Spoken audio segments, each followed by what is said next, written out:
El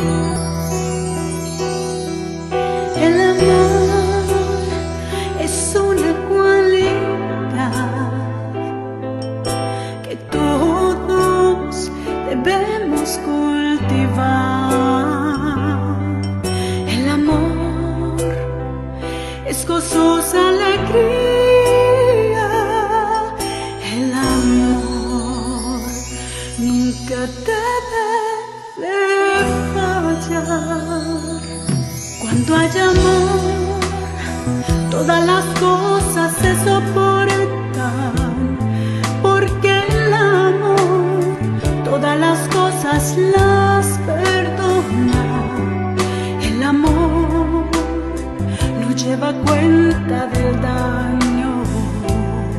El amor nunca debe de fallar.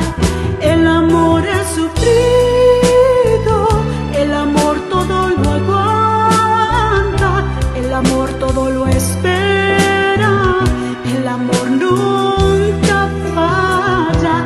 El amor no es celoso, el amor no es orgulloso, el amor es bondadoso. Sin amor nada soy.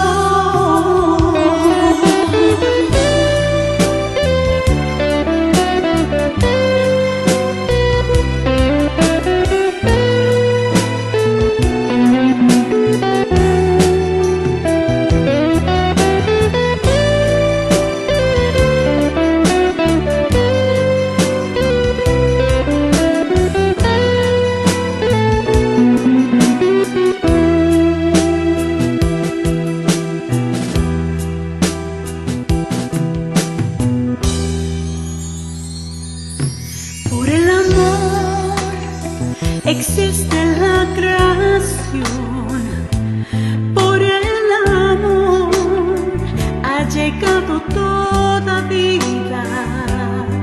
Donde hay amor, todo marcha en armonía. El amor nunca debe de fallar.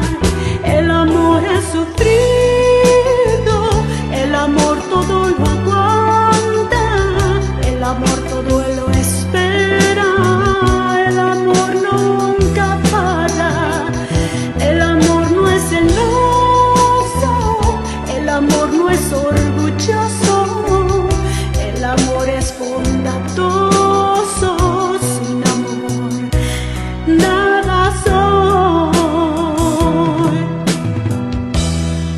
Por eso yo demostraré mi amor, amando a Dios y al prójimo también, sirviendo a Jehová por la eternidad.